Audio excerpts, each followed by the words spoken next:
Good evening and welcome to the Franchise Tag Podcast with me, your host, Freddie, and we have Sky returning his debut of the 2024 season and a returning Adam as well. As I said on our Tuesday show, we're going to be doing one of these shows each week in a build-up to the start of the NFL season. So we're going to be previewing the divisions. So today we're doing the AFC and NFC South. Next week will be maybe North and East, West, etc., etc. You know how it all goes. Sky, Adam, I hope you're both all okay. Thank you for everyone who tuned in on Tuesday and onto these shows. Like I said in that last show, we are going to be doing a lot of content this year, so keep following us, keep sharing it. That's great. I mean, we're also looking for potential sponsors as well. So if you know anyone or you fancy doing it, then we could definitely talk to each other. That'd be really swell. So right, we're going to start with the AFC this evening. We're going to sort of do half an hour on AFC and then half an hour on NFC. We'll go team by team, do a bit of a roundup at the end. So we'll start with the Indianapolis Colts tonight, Sky. So I mean, a team that has Anthony Richardson is going to be a massive focal point for them this year. A player that obviously was unfortunately injured for a majority of last season. But this team's had a decent off-season. It's definitely a team on the rise, a team that people have a high expectation of every year. And it sort of doesn't really deliver. They've had a lot of figuring themselves out. So how do you see the Indianapolis Colts faring this season? Yeah, weirdly, I'm usually one of those people who maybe more Andrew Luck is, but usually buy into the Colts. I feel like everyone does it each year, but you know they're never going to make the Super Bowl. But you're always like, oh, they're going to have a decent amount of wins, right? Still managed to get a decent amount of wins with Minshew last year. I think Shane Steichen did a great coaching job. Like you said, the main thing is Anthony Richardson being healthy. I do think there's an element of people getting his expectations confused with his fantasy football expectations. Like, there seems to be this thing of like, he's going to ascend to the top of the mountain. It's like, well, yeah, fantasy wise, he'll be great. He's a dual threat quarterback. He's got so much talent, but then there's also the durability question. So on an actual week to week NFL level, will he survive? I hope so. I think if he does, he'll have a strong year. You guys both know I'm a big Jonathan Taylor fan, and like any young quarterback, they need the run game to work well. So I know people are focusing on Richardson, but I think that's the key point as well. They got the contract done last year. So they're probably a team like I feel like we might all be in agreement. They're probably maybe a wild card spot. The one thing that I would point out for them that I looked at was their last 4 games. So after the Patriots, they have a bye. Then they play Broncos, Titans, Giants, and Jags, which is quite a good stretch to end the year. So if they're in the hunt at that point, then who knows? It was Patriots Colts that we saw in Germany, right? Yeah, one of the worst games I've ever seen live, but yeah. Well, that's what I was going to go on to with Adam. Is it was a painful watch. We saw them live, me and Sky. We were in Frankfurt at the stadium and watched that game, and it was incredibly painful.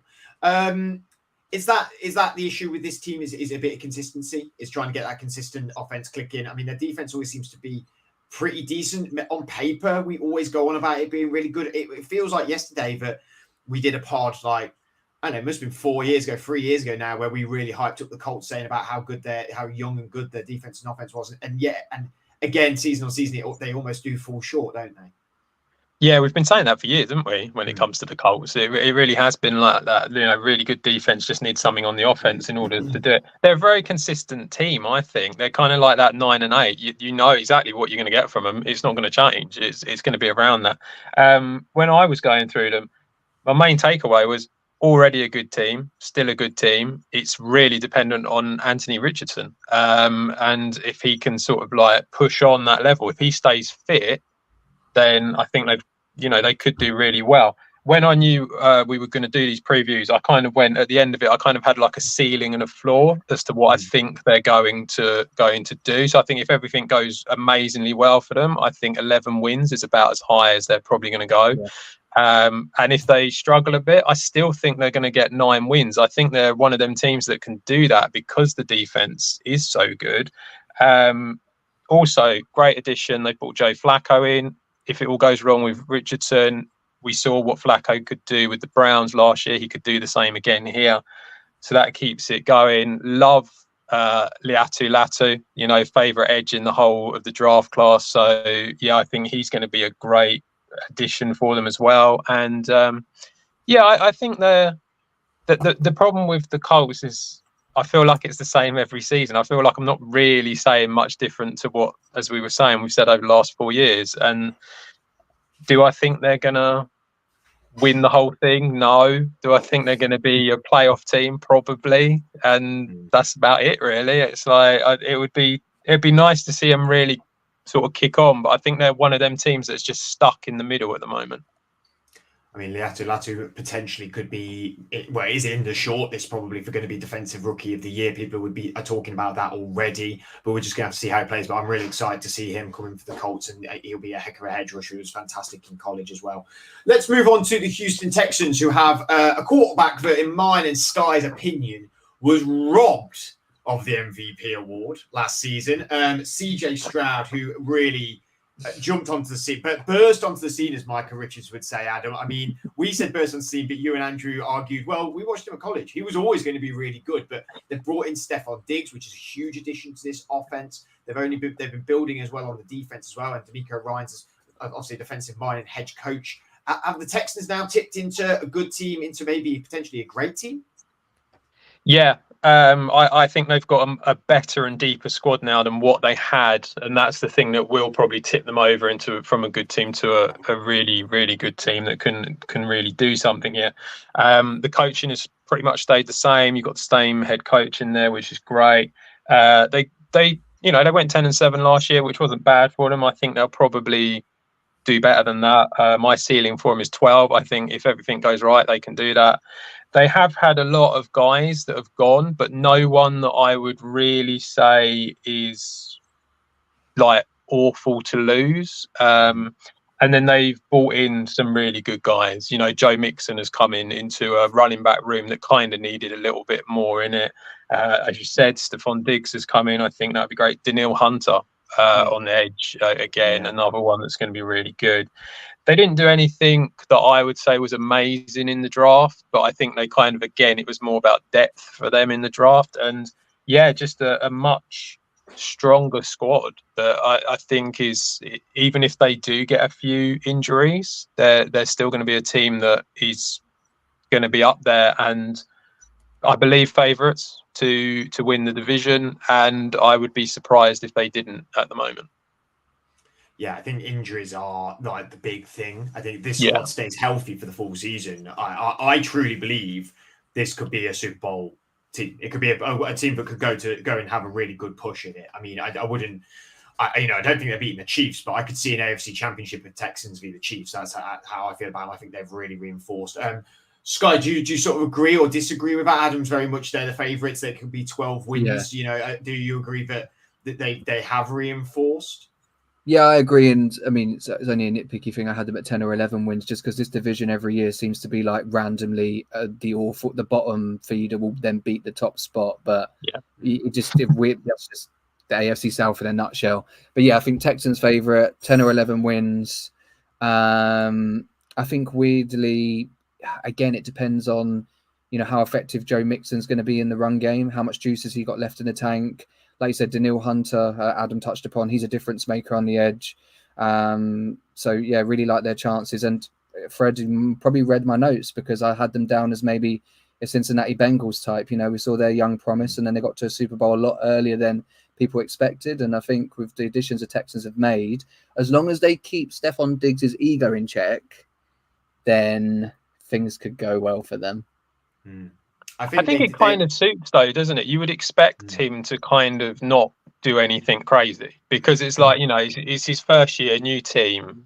So I think historically he's always been pretty good, hasn't he, for the first couple of years that he's been there. But I mean, like, his temperament has been pretty good as well. So it's like, I would be surprised if he would really want to rock the boat. And why would you want to rock the boat when you're on what we're all kind of saying is a Super Bowl potential team? I think he rocks the boat after a few years because he wants to win a Super Bowl. And he's at the Vikings. He was like, we've made deep runs in the playoffs and we can't get there. What are we going to do to get over that hurdle and get to the Super Bowl? And they probably told him that plan. And he's gone, I'm not here for a rebuild. I'm here to win that Super Bowl. He moves to the Bills, who were in that Super Bowl chat. He was fantastic for them. I know he whittled off last season, but again, I think he was there going, what are we doing next to then win it? And it did feel like the Bills took a step back last year because it didn't quite click. They did have injuries. They maybe not reinforced as good as they can. And I think he'll be fine at the Texans. I think he'll be completely fine. But he'll want to see the progression to get into that Super Bowl, and I think that's all that really matters to him. I don't think it is an ego. You say ego, I felt like in a negative way, but I think it's not ego in a negative way. I think it's ego going, I've been good enough in my career. I should have a Super Bowl next to my name. I've been at teams that were in that talk. I want that, and I think he just gets disgruntled with the lack of direction maybe these teams have. I do agree to a point, but I just feel like with him, there's been times where he's made public comments about not getting the ball or body language. You look at the weapons they've got. I mean, obviously, I feel like we're all big Tank Dell fans. The amount of times we spoke about him, off the pod. Someone like him, a good young guy having a good year. If Diggs is not having, these big games, he just needs to be I'm not saying he's not a team player, but he needs to be a guy who accepts, sometimes I'm going to have 3 catches or we're going to run the ball with someone else's day. Like, just put that aside. And like you said, the Texans could be in for a shot. I think an element of his disgruntlement was that Bills not making a Super Bowl. Isn't that normally when he wants out, though? Yeah. Like, that's what I mean. Because, you see, this is the thing. It's like he moves, he's fine. Few years down the line, it's not worked. I need to move. It's almost like I need to move in order to be able to get the Super Bowl that I crave. So therefore, I'm going to do everything I can to get out of it, which is why I just don't think he's going to rock the boat that early in a new team.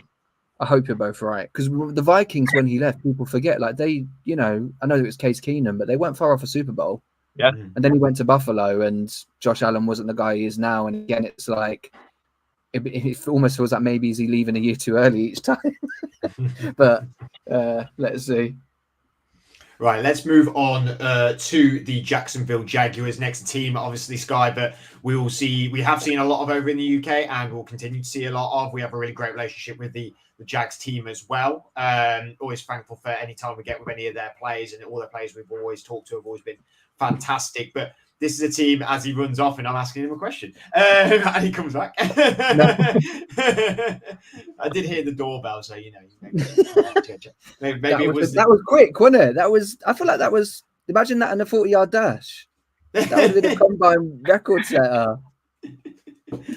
Anyway, the Jags. What have you liked about their off-season? I mean, it's a team that is always a nearly team, a little bit like Colts in that sort of bracket. Maybe I think we amp up the Colts more than the Jags, but obviously we talked about the wrapping up of Trevor Lawrence's contract on the Tuesday show. How are you feeling about Jacksonville Jaguars this year? That's a big year for Trevor Lawrence because I feel like he is the epitome of, he's one of those quarterbacks who's either overrated or underrated. Mm-hmm. No one ever knows where to place him. I mean, obviously, Fred, you said a couple of times about, top 10, top 5, and I guess talent-wise, he can be that. For me at the moment, he's probably just outside that top 10, probably around 11th or 12th. Obviously, that high ankle sprain last year did have an impact, but the team just needs to step up. Like, they obviously managed to keep Josh Allen. Arik Armstead's come in, which I think is going to help because Trayvon Walker was quite bad against the run last year. I think everyone sort of looks at him and says, yeah, he got double-digit sacks, but productive-wise, he wasn't probably as good as if you actually look at the tape. So I think there's a few coaching things that need to be done there to make them competitive and have a chance to win the division. But I guess when you do have, it's Trevor Lawrence's 4th year now, right? He's seen a lot more than he would have done, obviously, in his rookie year. He's got a lot to sort of buy into, and so I've seen that situation. I've done this. He just needs to make it happen now. And we saw that in London in that Bills game. We were there. We thought that. I think everybody thought the Bills were going to win, so he can step up when it matters. But I think, it's you can even tell I'm trying to talk them up, but something in my voice, I'm just not convinced. Like, again, they're going to be a team, like we said with the Colts, probably same as last year. One team wins it with 10 or 11 wins. Then you got 2 at 9 wins.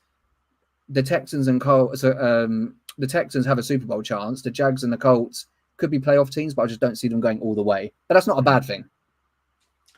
Adam, do you think, because obviously we have a bit of an affinity with the Jags being that they're in the UK a lot and have historically been in the UK a lot, do you think there's a bit of an ingrained thing where we want them to succeed and do well?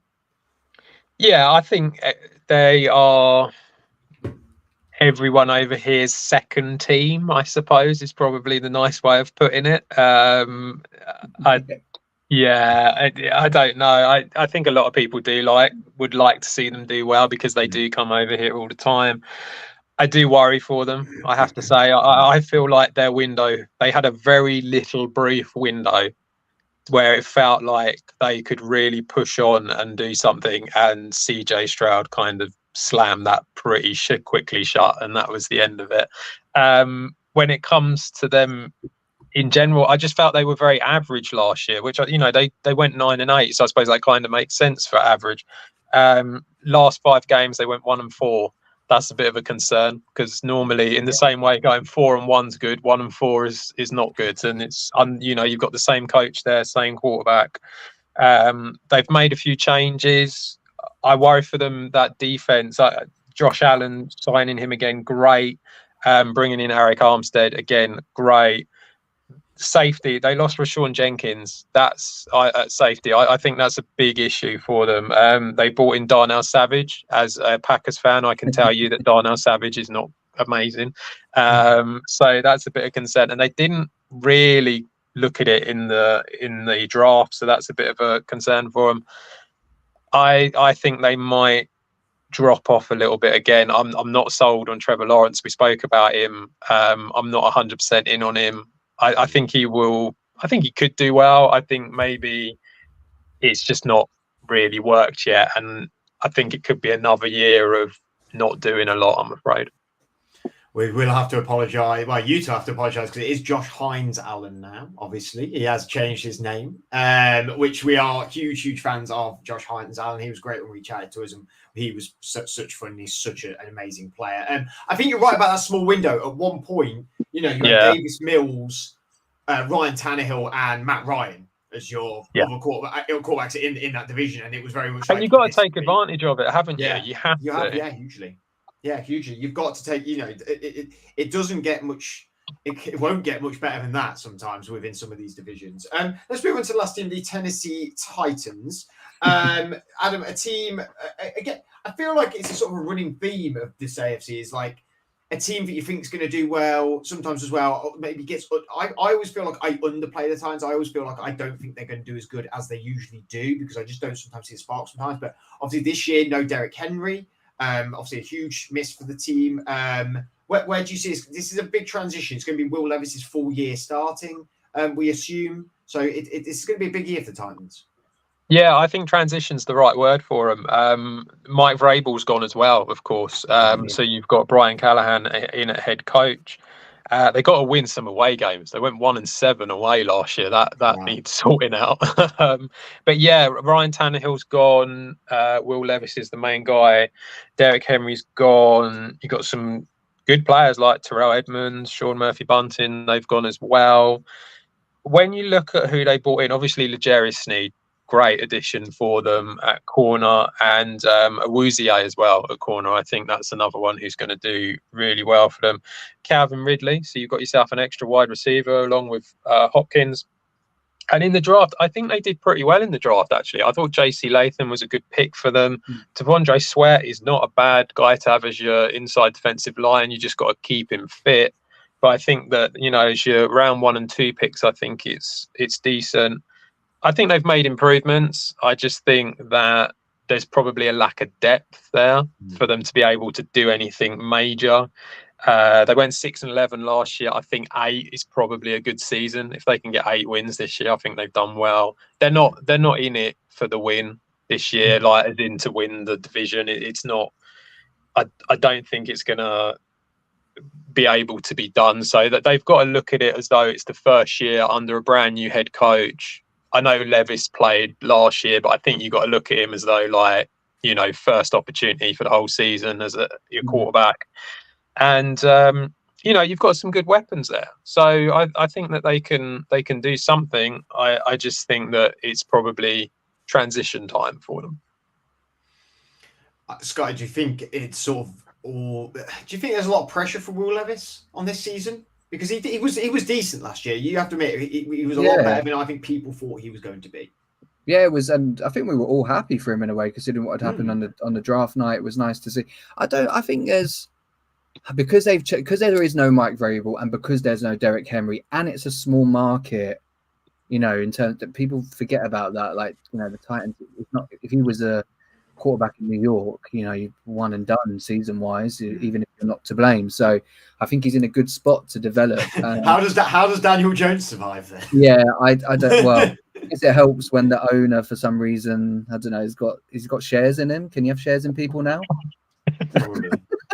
Yeah, it's a good spot for him to be in. And the thing that I find interesting is that when we talk about the good teams, and I think everyone's guilty of this, you're always almost trying to find things, not to talk them down, but you're trying to temper the expectations. But with the Titans, I mean, like Adam said, they're not going to get more than 8 wins. I think I had them at like 6 wins.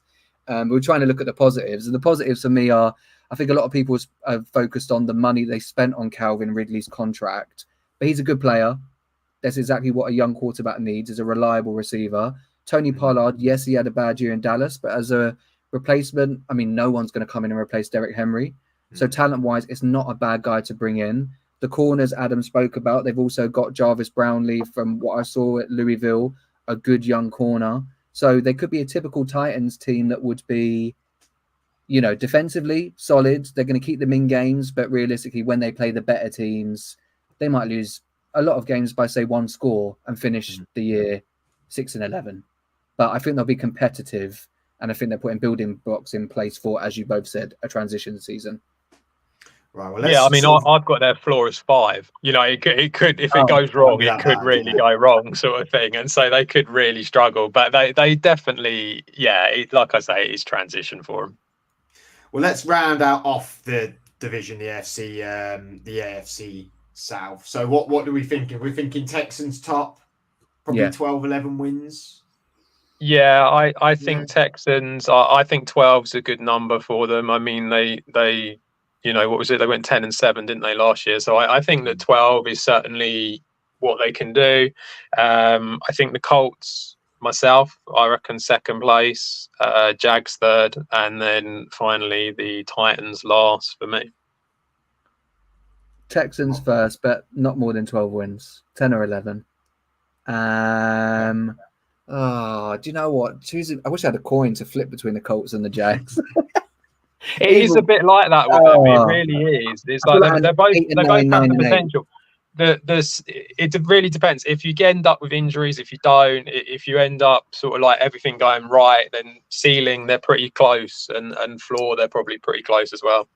Yeah, they're both teams who are relying on a superstar running back. They're both still young quarterbacks. But do you know what?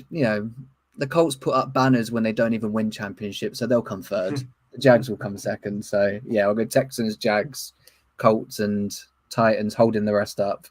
Would you say, who do you reckon is the team that has sort of like improved the most on the offseason on paper? We obviously won't see that until... Because the Texans have the Texans have made like splashy signings, I would say. But has the other teams been a bit more shrewd with who they've got? Go on, Scar. I'll let you go first. I was going to say, I know we talked about the Titans' low ceiling, but they have been shrewd. They've had big losses, but they've still managed to fill gaps with all the additions that we've mentioned in multiple positions. They're not in a situation like the Saints where like a Drew Brees retires or someone else goes, and then they're absolutely screwed for salary cap and their franchise is sort of done for the next few years. I feel like the Titans are, whilst we're all in agreement they're going to come bottom, they've sort of been smart about their business. But I think the best signing out of all 4 teams is Armstead for the Jags. I think he will have the biggest impact because of how poor they were at times against the run. So if I was highlighting one player, I would go for, I think he will make an impact on that team.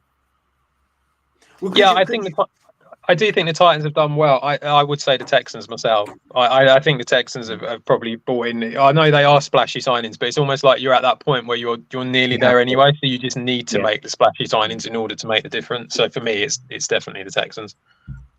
Could you argue, just going back to the Titans just very briefly, but they've sort of tried to do the best to put Will Levis in a position to win? They drafted good offensive linemen. Offensive line's been weak. They've brought a few guys in. They've got 2 good weapons in Hopkins and Ridley. They have decent tight ends. Is the moves they made sort of to give him the best opportunity to succeed?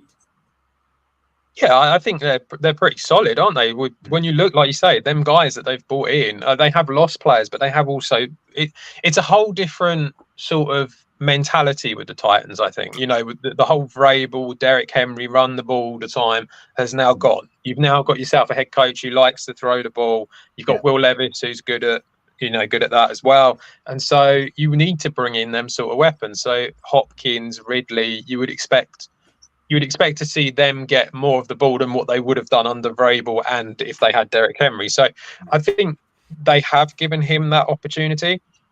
They have sort of tried to develop in certain areas. I mean, the Titans did really struggle against the pass. Their defense did struggle with that. They recognize that. So they've come out and they've brought in a load of corners that are like quality corners to sort that problem out. So that's a good thing as well. I just think because it's transitional time sort of thing, you're not going to see much from them.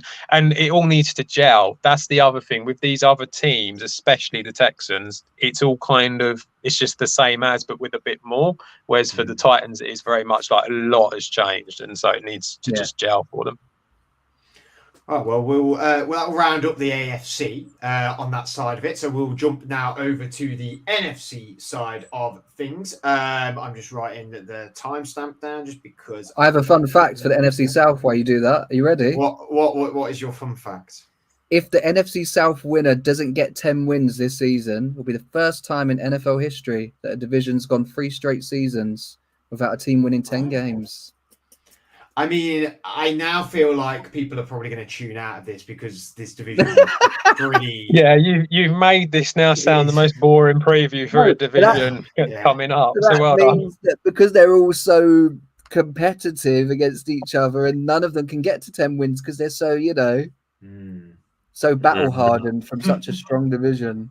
I'm not sure we're buying that, but okay. I'm not sure I'm buying what you're selling. Let's start with the Saints, New Orleans Saints. Obviously, we'll start with you, Sky, to begin with. I mean, it's going to be sort of the same case, I think, for all these teams we talk about. And like, what do they need to do more of to be a successful team? Because they're a strong season. Derek Carr's coming in. I mean, I think that the smart NFL fans out there know that Derek Carr is a competent, good quarterback, and you can win with competency, and he's been pretty decent. And I think underrated myself. I think underrated, but I don't know whether that's a blanket thing. I think people who really enjoy their NFL and don't just sort of look at the splashy names know that he was pretty decent for the Raiders for quite a while. But what more do the Saints need to do to sort of build back? Like I said, since Drew Brees and Sean Payton have gone, it's felt like they've never really recovered from that. Yeah, I mean, I know I'm repeating myself, and it's probably not one that a lot of people talk about. It's just this cap situation. Like, I know I don't know. It's like me when I probably played Madden for the first time, like 15 years ago. I don't know what they've done, and they obviously just has such especially now where the salary. I know contracts get bigger and it evens out with salary caps, but they just seem to not be able to manage it. And I think until they get under control, the franchise in general might be harsh, but I just think mediocre. Yeah, they've kept Chase Young. Their defense, people always make an argument. It's legit. It keeps them in games. I think the only good thing you can say about the Saints really is that you'd want people like Olave and Kamara on your team on fantasy. But would you actually want them on, you'd want them on your actual team? I don't even know if I want Derek Carr throwing to him. I feel like I'm going to be harsh on him again as well. 3 years ago, I probably would have said the same as you, Fred. I think he's maybe a little bit underappreciated. But now I've watched him on the Saints. I'm like, what does he actually offer? He seems to only turn up when they're behind in games.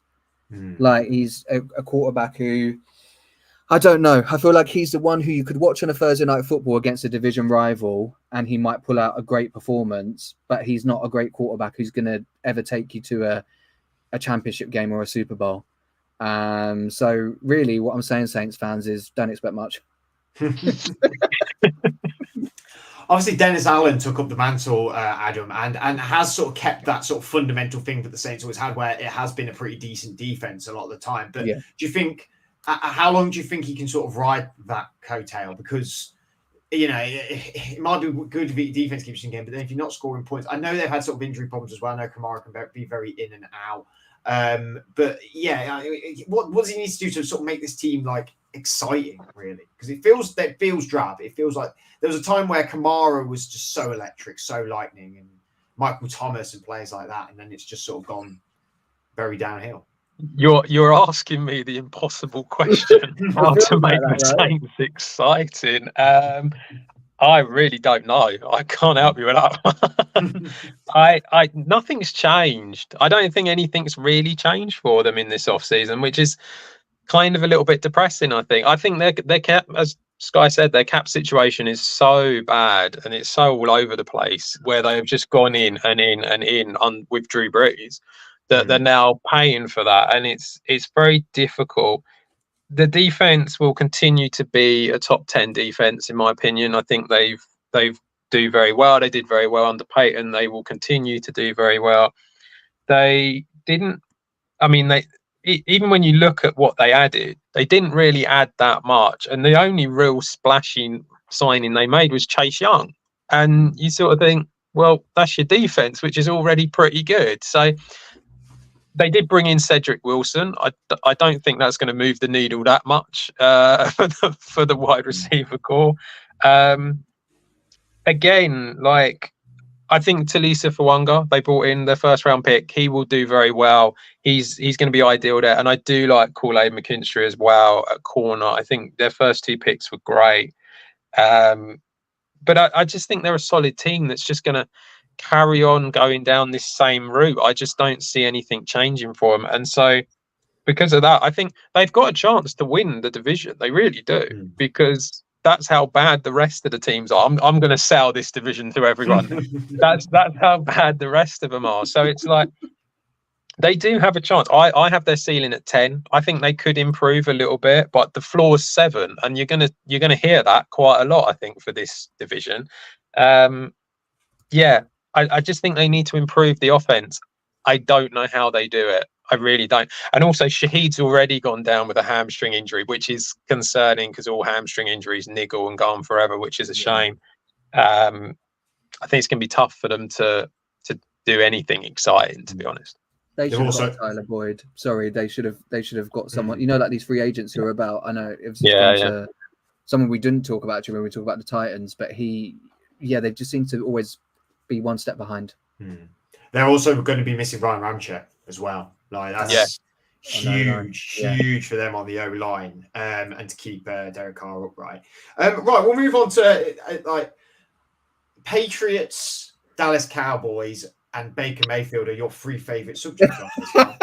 So I know that you're going to be very happy to talk about Tampa Bay Buccaneers. I'm so glad you went to him. I thought you were going to come to me at one point. I thought, I was going to start with you, but if you'd rather me pass it on to No, you carry on. You carry on. Okay, I will go to Sky to begin with, because he is a huge Baker Mayfield fan. Obviously, as an ex-Cleveland Brown player and a guy that I did not enjoy as a Steelers fan, I very much root against him. But this Bucs team, I mean, the Super Bowl team only a fair few years ago, obviously with Tom Brady, obviously he's gone now. It was a transitional period last season for them. They feel like maybe they're a little bit more secure in who they're going to be playing this year. Like, what do you like about the Bucs this year, outside of Baker Mayfield? Do you know, I'm inclusive of Baker Mayfield. Sorry, I'm gonna surprise you here. So I need to, obviously, last year my thing all year was just harping on about how I was right about Baker Mayfield having a good year. But they went and gave him a $33 million impact on their cap with that contract, which is 3 times what Gardner Minshew is being paid. Now, Baker Mayfield is a better quarterback than Gardner Minshew, but they were only a 4th down away. Yeah, but what I'm trying to say is not maybe 3 times the amount of money that it has on your cap. And I think my main argument for them being good last year was because, as you said, Fred, they'd won a Super Bowl a couple of years ago, but now Shaq Barrett's retired, Devin White's gone to the Eagles. There's big players that have now gone, and they've eaten into the cap space, so it kind of concerns me. Again, it is going to be a case where we're going to say, oh, any of these teams could be 7 to 10 wins, but I mean, I'm not really sold on them as much this year, because I just feel like they could be the classic case of last year. Everyone took them for granted and they turned up big, but now, not that they've got, a target on their back, but people almost like, oh, okay, Baker, like, you've proved yourself now, you got your contract, let's see how you really do. I don't think he'll be bad. I think it's more the bigger leadership piece around some of those guys I mentioned going off on the defense, which is going to have a bit more of an impact on them this year. because it was such a stellar defense, wasn't it? Just a couple of years ago, Adam. Like it was amazing, and we have to not forget about the tandem of Chris Godwin and Mike Evans, who are both just perfect wide receivers, and unfortunately they do have sometimes a bit of an injury problem between them. I mean, Mike Evans is maybe one of them. I would go underrated. I'd say I think he's underrated by a lot of people out there. I mean, what do you see this Bucs team do this year? Yeah, I think they can do better than what they did last year. Actually, I quite like them for the division this year. They have lost a lot in that defense.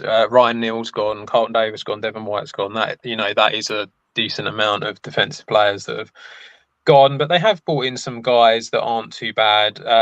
Chris Braswell they brought in as through the second round in the draft, so I think he'll do well. Tyke Smith as well, he's a slot corner.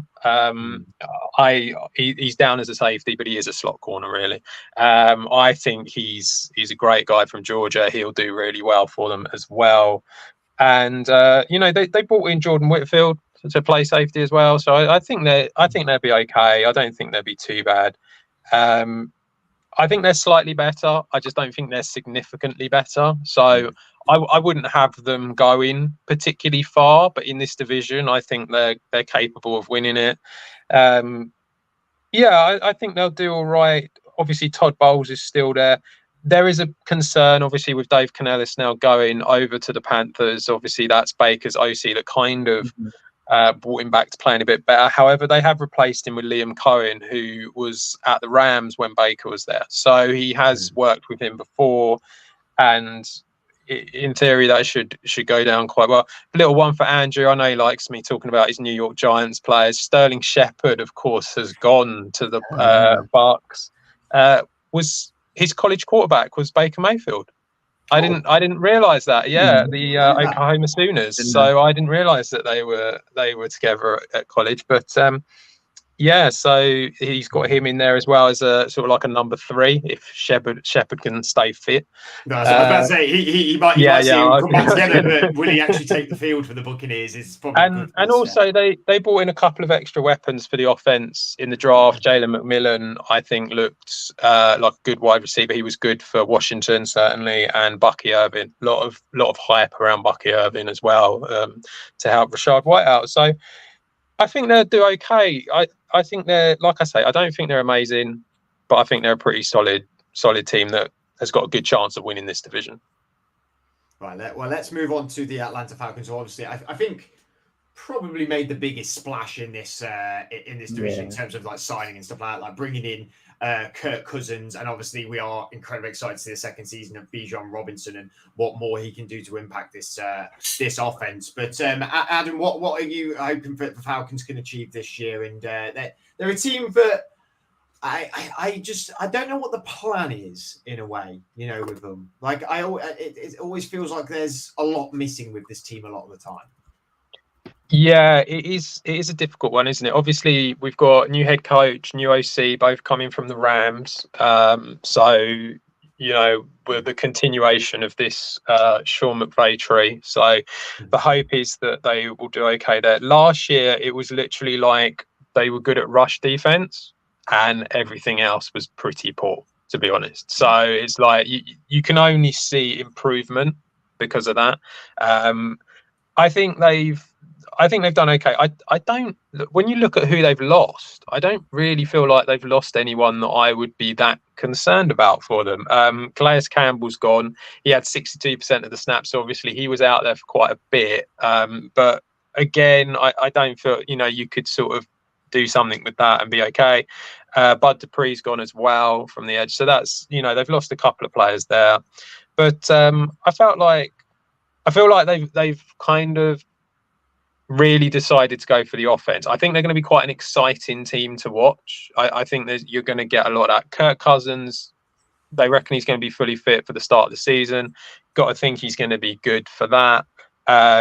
Drake London, Bijan, as you said, in his second year. There's a lot of optimism, I think, for the sort of like the offense and the defense. I kind of feel like they've lost a few bits, but nothing massively significant. So I think they'll be okay in that.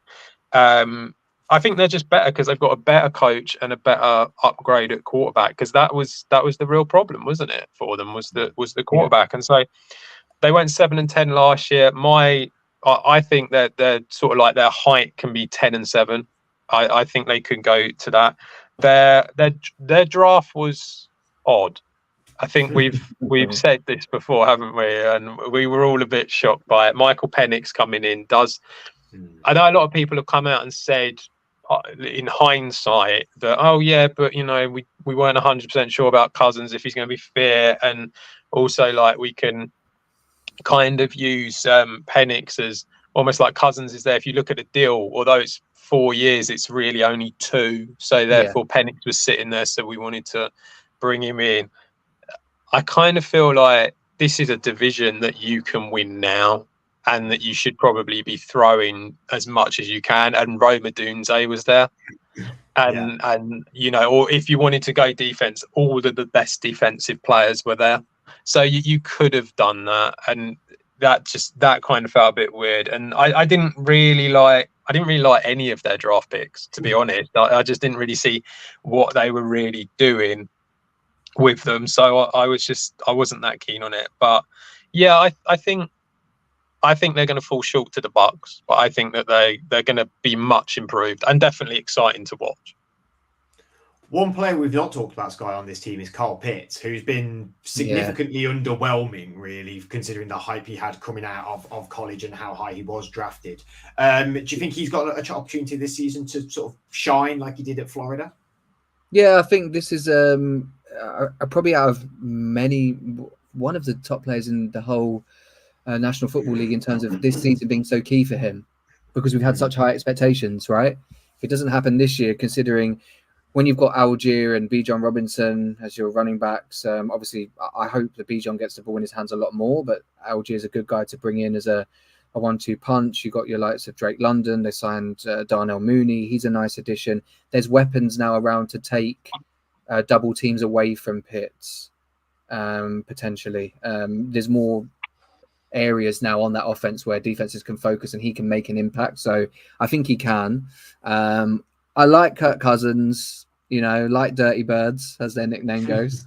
So I think they're, I do genuinely think it could be a good season. And the most important thing I want to highlight is what Adam did touch upon, is an upgrade at head coach. I think Raheem Morris will do well. People forget that he was on the Bucs staff when they won the Super Bowl in 2002 season. He was obviously DC when the Rams beat the Bengals. I think he sort of commands respect. Again, I don't think he must have not had a choice in the Penix situation. I don't know what's come out media-wise, but considering I was shocked they didn't go defense with that pick. But look, if Cousins did go down with an injury, I think with his arm talent, Penix, Adam and Andrew have raved about him a lot, Andrew in particular in a lot of shows. It could end up actually working out for them, but they're my favourites to win the division. I just think I'm probably not someone who gets sucked into it with a lot of teams, but I think considering how weak that division is, with the talent they've got offensively and regular season coming down to sometimes, the teams who, as we always say, defense wins championships in the playoffs, but in the regular season, how many points can you put up? Can you blow your division opponents out of the water? I think the Falcons have got the potential to do that and win the division. Well, let's move on to the last team, Verd. Oh no! Everything's up. Everything can only go up, right? I mean, you have such a terrible season. You have the number 1 pick in the draft, but you don't because you gave it to the Bears with the DJ Moore trade. What has this team got to do, Scott, this year to improve? I mean, anything, I suppose, to improve on last year. Yeah, I guess, like you said, the only way is up, right, for Carolina. If we're going to focus on some positives, I know they've probably done not every team does the obvious. They've invested in some, albeit expensive, some guards to help their O-line. Bryce Young should hopefully have a better year. In a weird way, he did get what almost teams have tried to avoid nowadays. He got the full rookie experience, didn't he? A 2-win season and getting absolutely hammered week in, week out, which is a shame. But I'm intrigued to see how Jonathan Brooks does at running back. They've got Trevin Wallace, good young inside linebacker. So I think there are positives in terms of it's a transition season and they seem to have drafted well. and put themselves in a position to hopefully get better in years coming forward. But it's going to be hard for them to avoid another. I'm thinking at least 12 losses. I think it's more just about development. Have you got a ceiling for them as to like what you think is going to be the best for them? The best, yeah. Like if everything goes amazing, everything goes right, everyone hits 7. Okay, 7 wins. Sorry. 7 and 10 would be the best I'd see for them. Okay, yeah. But other than that, again, even though it's a poor division, you know, there's teams where the Bucs have just been to the playoffs. The Saints have got a good defense. The Falcons got a good offense. There's just so many things where, like the Panthers, what do they have that's good? They've almost got good individuals and good young players. So usually a lot of teams hope that they get an easy win in their division, but really the other 3 are going to be looking at them and going, okay, we might lose to some of the others, but Panthers could end up being like 0-6 in their division. Obviously, something we've not touched on yet, Adam, is the departure of Brian Burns as well from New York Giants. Sorry, yeah. When got traded earlier this year. How much do you think that's going to significantly impact his defense? Well, I think it's good. They just should have done it a year earlier, shouldn't they? Really, is what they should have done, given what they could have got. Yeah, I think it will impact the defense. Obviously, it will. It's going to be tough when you sort of lose them sort of guys, but they're not in a position really to be trying to win. So you need to get rid of them and try and get the picks in. It's what you've got to do. So obviously losing a really good player like Brian Burns is tough to take, but I think it's what they should have done before, and they've sort of unfortunately they've paid the price for not dealing him at the right time. But I think that it'll be okay. I like pretty much everything that they've done. I think they have done all the right moves that they needed to do. That doesn't mean they're going to go anywhere. When I asked for Sky to ask the ceiling, I thought it was going to be very low. So I was a bit surprised when he said 7. I've got them as 8 as a ceiling. I really think they could do something this year. The floor is 4. You know, it could all fall apart as well, but I do think they could do something. I really like Dave Canales as head coach. I think he's going to be great for them. They've got rid of a lot of players that you could argue was pretty much dead wood. There's the only ones really that I'd come out and say that are probably going to be bad. Brian Burns, obviously. Frankie Louvu as well. I think they're probably going to miss him because he was on over 90% of the snaps. So like he was out there a lot. But I like the Derek Brown re-signing. I think that's really good for them on the inside defensive line. Robert Hunt coming in from Miami, I think is a great one for them to bring in. Deontay Johnson, your ex-guy, Fred, you know, I think he's a great wide receiver. Just someone to get Bryce Young used to throwing the ball to someone who will catch it. You know, that's a help. So I think that he'll do well. And I love the draft. I thought the draft was really good. Xavier Legette, I think, is a really good wide receiver who could do well. As Sky mentioned, Jonathan Brooks, he's not going to be fit, is he, for the first few weeks, unfortunately, but he's definitely someone for, you know, to get used to the NFL and then do well next year.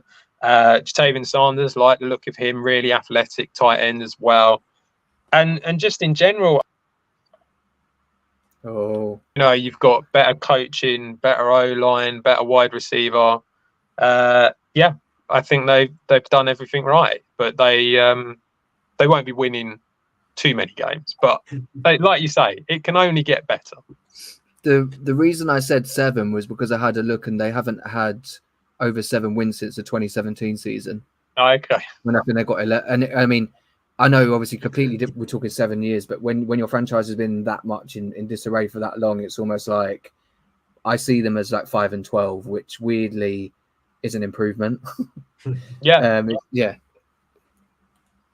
Well, let's sort of round up the division as it is. So, what are we going for here? Because I feel like you two might have. We definitely disagreed a bit at the top. I'm definitely going Falcons to win it. So you're going Falcons to win it, yeah? You like that? I think like it myself, yeah. I think the Bucs will win it. I'm going. I'm passing you my Baker Mayfield. Hang on, what can I hand you for the season? That's fine. You keep it. I I think the top three are going to be very tight in the same way that they were this year. So really, I mean, you could have a coin flip on any of them, to be honest. But if you want me to pick the four, I'll go Bucks, Falcons, Saints, Panthers. I'd only swap the top two. I feel like I trashed the Saints quite a bit, so if I put them above third, that's contradicting everything I said. So, and you know, it wouldn't be the first time, would it? Well, no, I'm good at sticking to my point. But you guys did make it. I think as much as I spoke about the offense of the Falcons, I didn't really think about as much as they do get overlooked. Godwin and Evans and the younger, even someone like Trey Palmer. The Bucks have got firepower to be in the mix. I just think the Falcons will just pip them. The reason I think the Bucks will just do it is because they've got the consistency that they had from last year, whereas for the Falcons haven't got that. The Falcons have got a new head coach. The Falcons have got a new quarterback who hasn't been able to practice that much as well, which is a bit of a concern. So, you know, these things are a little bit of a worry. I'm not saying that it's going to affect them throughout the whole season, but certainly for the first few weeks, I think it might do. Whereas I feel like the Bucks are going to be pretty solid from day one. Mine's opposite, just in that I'm never sold on Todd Bowles as a head coach. But you are on Baker. It's interesting, isn't it? But don't worry, because he doesn't contradict himself. No, never contradicts himself. Very, very true to his own thing. What? I'm not even going to dignify you both with a response. Baker probably carried them last. Todd Bowles definitely weren't coaching up Baker Mayfield last year. You think Baker Mayfield carried the Tampa Bay Buccaneers last year? To a degree, yeah. Okay. Because they had no expectations. Who's the very guy? Small degree. Trask? Who's that? Who was that random guy who was supposedly going to start over him? I forgot his name. Todd Bowles liked him. Tucker something Trask something, and then Baker comes in, and then Trask. That's the one. Yeah, Trask. It was Trask. At one point, Tucker Kraft. No, not the tight end for the Packers. No, Packers, he'd be better than Trask. And Todd Bowles was going to put him as the starter. I remember in the preseason, everyone was like, "Oh, Baker might not start," and then they've ended up making the playoffs and beating the Eagles. Sorry, Gareth, if you've made it this far. But you know, I think I don't mean carry like that. I just mean the offense carried them, and the points you guys made. Baker Mayfield with Evans, with Godwin, with wasn't as productive on the stat sheet, but Rashad White. But Tampa's still not going to win it, as much as I'm now hyping them up. Falcons, Bucks. But I don't see any of them being Super Bowl contenders at all. No, one and done probably. Whoever makes it playoff wise. Yeah. So you both think that this will be again probably the worst division in football at the minute. Yeah. Yeah, I think so. But I do think the Falcons are the only hope of being the surprise team where everything clicks because of those weapons. Because before Penix was drafted, we probably, I don't know if you both were, but I thought a lot of people, at least online, were going, Kirk Cousins, good signing, upgrade, quarterback. The team's equipped to do something. So if it does click, they could be a surprise package. The other three, I don't see them. Well, the thing that we all said, wasn't it, about the Falcons was that they needed an edge rusher. That was the thing that we said in the draft. That was kind of what we were hoping they would do. So and all the top three edge rushers were there, and we were all going, right, okay, they're going to go edge rusher, and then they lost their mind. But that's the problem. They could, like I say, if they had gone edge rusher, I think they could have been really good. Which team do you guys think has improved the most this offseason? Oh, Adam can start this one. Panthers. I think Panthers have improved a lot. I think they've really brought in a lot of very good players. Yeah. I mean, it's from a very low bar, of course. Well, I'm only answering the question that was given to me. He's only working with the tools he's got, Sky.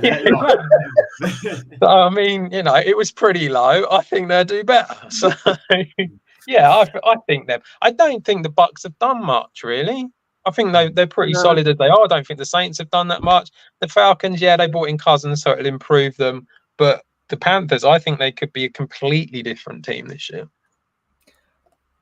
I think I've got to stick with. I know Adam's basically made all the points that I probably made for the Titans. Actually, a team who's in disarray, but they've made the right moves. But the Falcons just getting a quarterback upgrade for me is the biggest, because that's what wins you games now. so offensive heavy. We were all going, "Oh, Ridder's not good enough. Heineke's not making it work." If it clicks, yes, they've got 2 quarterbacks there, but they've, injuries can happen. Even if, like I said before, if Cousins goes down, they shouldn't really miss a beat, even with him being a rookie, because we know his upside. So I think whilst it's not a popular pick, they're in a position to be competitive throughout the whole season. Unless they have an Arizona Cardinals from, what was that year they had lost like 3 starters at quarterback? I hope not. But if Cousins and Penix went down, then I don't know, just pack it all in and move the franchise. I am hoping the Panthers are good because obviously we hopefully will be watching them in Germany against the Giants, and I'd really hate to have another Pats Colts situation I'm sure Andrew would be thrilled to see his team get beaten by the Panthers in Germany. Yeah, it wouldn't be the greatest for him, and also we'd have to share a room with him as well. Anyway, thank you both. So that's a great a roundup of the division of the NFC and the AFC South. Like I said, we are going to be doing 4 of these shows previewing the divisions. Unsure which area we'll be doing next week, but that'll be very exciting as well. Thank you, Sky, and thank you, Adam, for joining me this evening, and thank you guys for watching. Make sure you like and subscribe on our YouTube page and follow us on all our social media. Until then, thank you very much. Good night, and we'll see you again very soon.